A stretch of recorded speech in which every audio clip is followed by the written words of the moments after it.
one thing, obviously, you know, we're going to be discussing losses. Yeah. Sometimes that's not the easiest thing. But I also want you to be imaginative in terms of what that means. And we're going to unpick that as well, and about, you know, and how that, what meanings that word can have.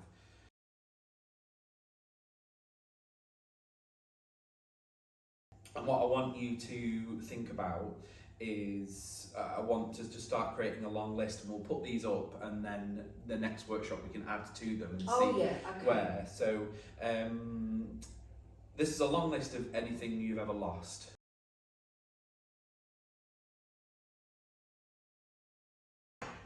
Remember, losing something can be both positive or negative. Yeah. It can be losing a sense of shame, and instead gaining pride, but it can also be losing your temper and then regretting it. So again, it's looking at those both ends of the spectrum and seeing loss as sometimes can be a positive thing.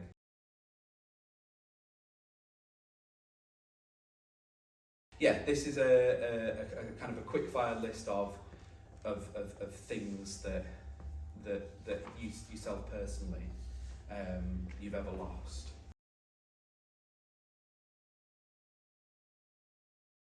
When you get old enough, you expect to lose your friends, but I've also lost friends that when they were much younger. Yeah, yeah. If I fell over now, I'm just grateful someone helps me up. I don't really care. Because when you're young, you feel a complete idiot. So this is trying to think of meanings for the word loss. Well, to be honest, and before I sat down and did this, I didn't think of loss very much.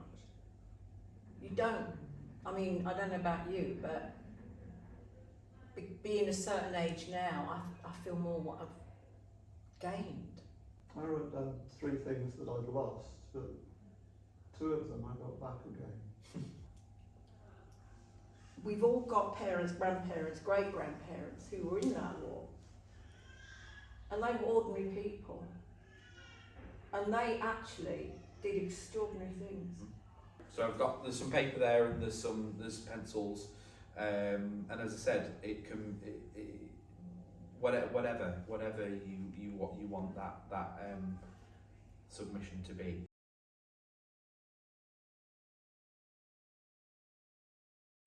Loss leaves a hole. The shadows fade. Through optimistic growth, new life blooms. Freedom lives unnoticed, but when forgotten, it does not prosper. Freedoms hard won over centuries are being lost in plain sight.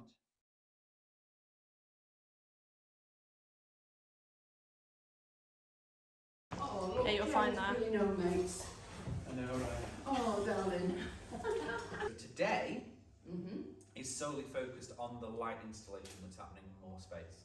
And that's been commissioned, and that is the commission and the piece that has been created is called By the Light of Our Losses. So there's these big light bulbs that will have these stories handwritten on them, and so that's what we're looking for today is make sure that we have voices from our participants as part of that.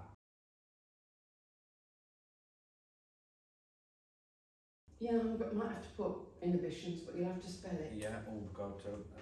But I just want you to take a couple of minutes just to talk and have a conversation with each other about the meaning of the word loss.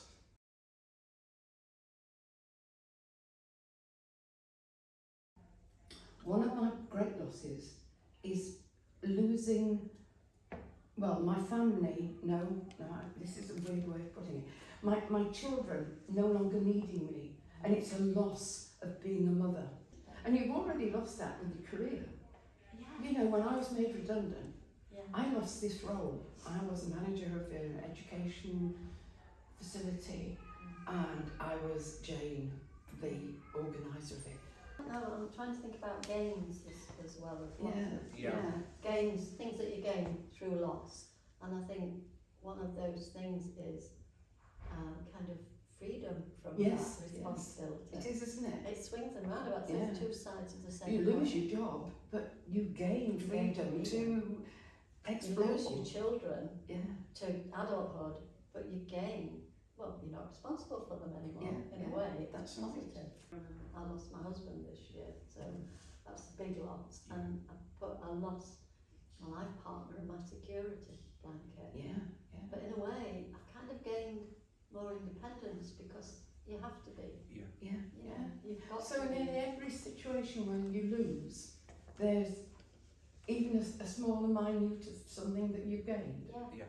It's like when I lived in Berlin for many years, and of course the wall was there, and I came back just before the wall came down, and that freedom for people was, I sat in front of the telly watching the wall being knocked down and people coming through, and I sobbed my heart out because for years and years we'd looked at that wall and we'd seen that people had tried to get over or swim across and been shot and killed just to get some freedom. Yeah.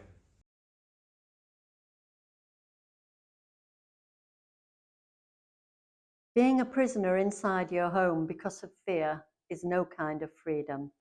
It's the opposite, especially for women. But for some women, the home itself is a place of fear and loss. Those who protest for the freedom of others must have the freedom to protest at all.